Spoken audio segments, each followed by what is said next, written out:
आपके साथ प्रतीक शर्मा। चलिए नजर डालते हैं प्रदेश की बड़ी खबरों पर।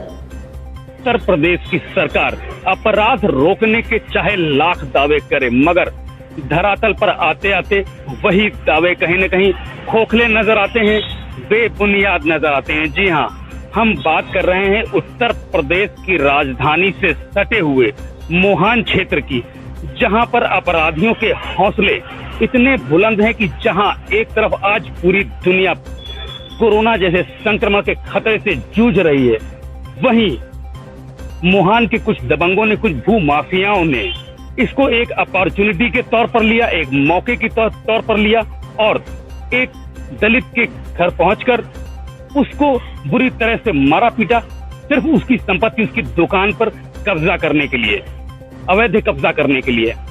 उत्तर प्रदेश में अपराधियों के बुलंद हौसलों की अगर हम बात करें तो उत्तर प्रदेश में अपराधियों के बुलंद हौसलों का आलम यह है कि जहां एक और कोरोना जैसी भीषण वैश्विक महामारी, जिससे कि आज भारत ही नहीं समूचा विश्व इसकी चपेट में है और भयभीत है, वहीं दूसरी ओर उत्तर प्रदेश की राजधानी लखनऊ से सटे हुए कस्बे मोहान, जी हां, आप बिल्कुल सही सुन रहे हैं, उत्तर प्रदेश की राजधानी लखनऊ से सटे हुए कस्बे मोहान में भू माफिया ने इसे एक मौके के तौर पर लिया, एक अपॉर्चुनिटी के तौर पर लिया और अपराधियों की हैवानियत का शिकार हुए एक दलित बुजुर्ग और उनका परिवार, जिनकी दुकान पर अवैध कब्जा करने के उद्देश्य से लॉकडाउन को भी धता बताकर, जी हां, वो लॉकडाउन जो कि कोरोना वायरस के संक्रमण से बचने के लिए सरकार के द्वारा लगाया गया है, उस लॉकडाउन को भी धता बताकर हॉकी रॉड और डंडों से लैस लगभग दर्जन भर गुंडों को साथ लेकर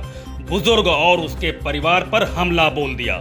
जैसा कि आप तस्वीरों में देख पा रहे हैं, अपराधियों के द्वारा पीड़ित बुजुर्ग और उसके परिवार के साथ बरपाई गई हैवानियत का आलम यह था कि अपराधियों ने बुजुर्ग को इस कदर पीटा कि डंडे और हॉकियां तक टूट गईं, मगर पीड़ित पर अपराधियों के कहर का सिलसिला नहीं रुका।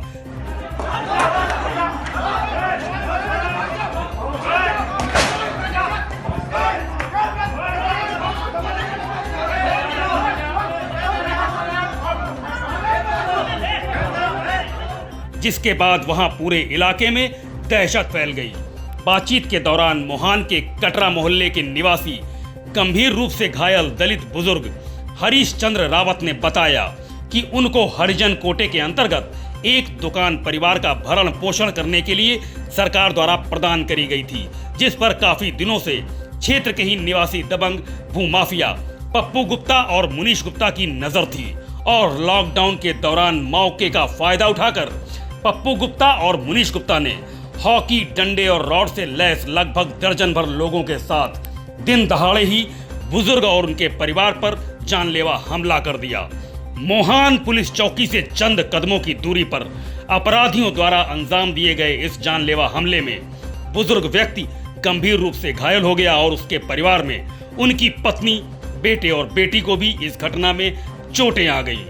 इंडिया 24x7 लाइव टीवी ने इससे पहले भी इन्हीं दबंगों द्वारा अपने घर के ठीक सामने आम जन के आवागमन वाले रास्ते और सरकारी शिक्षक आवास पर अवैध कब्जा करने की खबर भी आपको दिखाई थी, मगर उस समय भी इन दबंगों की ऊंची पहुंच के चलते किसी भी प्रकार की कोई कार्यवाही प्रशासन द्वारा नहीं करी गई थी। हालांकि पुलिस ने इस नए मामले में मुकदमा तो दर्ज कर लिया है, पर अपराधियों के बुलंद हौसलों और ऊंचे रसूख के कारण अभी तक किसी भी अपराधी की गिरफ्तारी पुलिस के द्वारा नहीं की जा सकी है। हम आज आपकी बात कराते हैं और जानते हैं आखिर क्या कारण था। हमारे साथ मौजूद हैं यहाँ पर पीड़ित और उनका परिवार। जी हाँ, आपका नाम जी? हरीश रावत। हरीश रावत जी, क्या हुआ था कि ये जो आपको चोट वोट लगी है, ये कैसे क्या हुआ? हमारी दुकान थी के सरकारी, हम कमाने खाने के लिए, उनके लड़का दुकान ने आपने खरीदी थी या क्या हुआ? हमका सरकार दे रहे, सरकार दिया था आपको? खाने के मन दिए, हरिजन होने के नाते उसकी सहायता के लिए आपको मिला था? मिला था।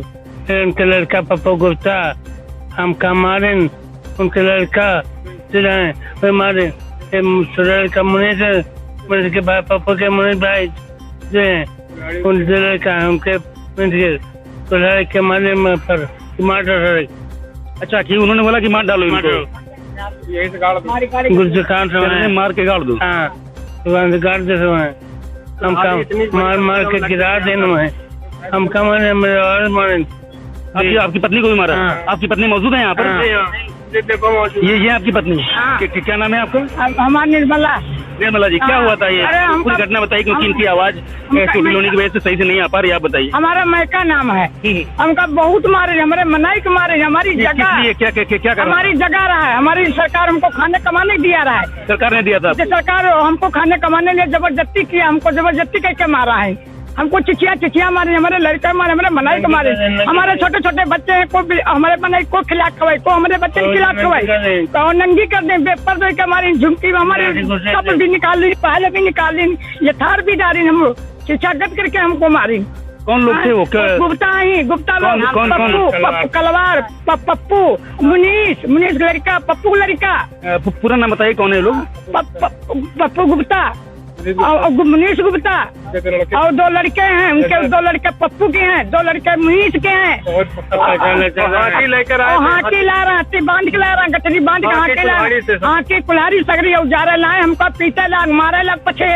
हम दुकान देखने गए थे अपन के, मैं दुकान में बचा का नहीं बचा, कब्जा करें, तुम्हारी दुकान नहीं हमारी दुकान है, और हमको चिचिया मारी, हम बच्चा ने छोटा औरत हमका बेपर धोई के मारी, रान पर इतने देखो सब फूले हैं, ये देखो साहब दिखा के दिखाओ लगाओ, और ये देखो राने फूली है, या पीठ यही में खोपड़ी सब तन मारी नहीं, और हमारे घीच दाग दिन नरे ऐठ दिन कलक काट के मार 3-3 गट करके इसको गाड़ देंगे, यहाँ पान पे कब्जा करने हैं, सबका मार डालो, चलो घर पर कब्जा करो, चलो घर पर काट घर में डाल दो, सब लहाते घर में डाल दो, घर पर कब्जा करो, अबे हम दुकान किया है घर पर। तो आप देख रहे हैं कितनी विभत्स कहानी ये सामने निकल कर आ रही है, पूरी तरह से इनके ऊपर इनकी हत्या का प्रयास हुआ था, सिर्फ जमीन पर इनकी दुकान है उस पर कब्जा करने के लिए। हमारे साथ पीड़ित के पुत्र मौजूद हैं, आइए बात करते हैं उनसे और जानते हैं ये घटना विस्तार से।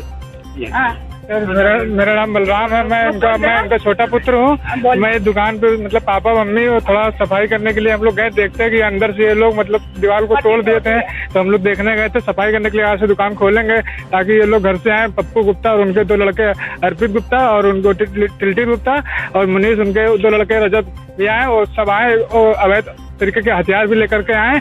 अचानक से पापा को मारने लगे तो हम उनको बचाने लगे, साथ में हमको इतना मारा कि हम चल नहीं पा रहे, और सिर पे चोट इतनी लगी कि हम बांधे कपड़ा खोल नहीं पा रहे, इतना ब्लड निकल रहा था।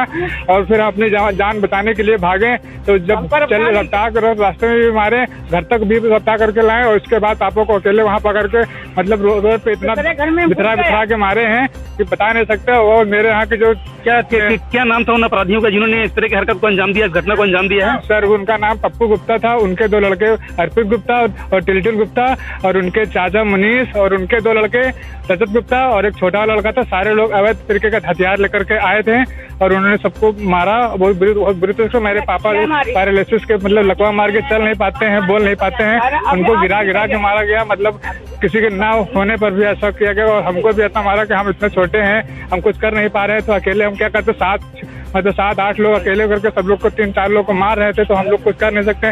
और हॉकी लेकर के आए थे, कुल्हाड़ी पापा को मारे, इतना ब्लड निकल रहा था कि देखिए इनकी कितनी पट्टी बंधी है, और ये चल भी नहीं पा रहे, रो भी रहे हैं, और हम लोग की सुनवाई नहीं हो रही। हमारे यहाँ वहाँ थाना है, थाने मतलब हसनगंज थाना लगे, वहाँ चौकी में इतना वो लोग पैसा भर देते कि वो लोग कुछ करते ही नहीं है।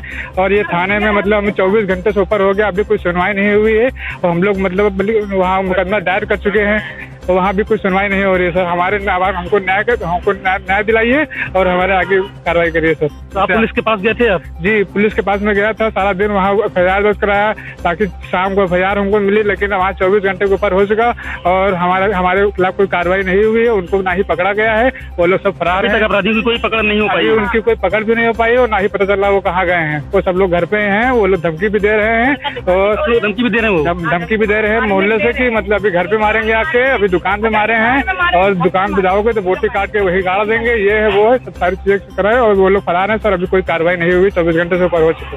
तो जैसा कि आप देख पा रहे हैं, अपराधियों के बुलंद हौसलों का आलम ये है कि अपराधी किसी भी घटना को कभी भी और कहीं भी अंजाम दे रहे हैं, खुलेआम और बेखौफ।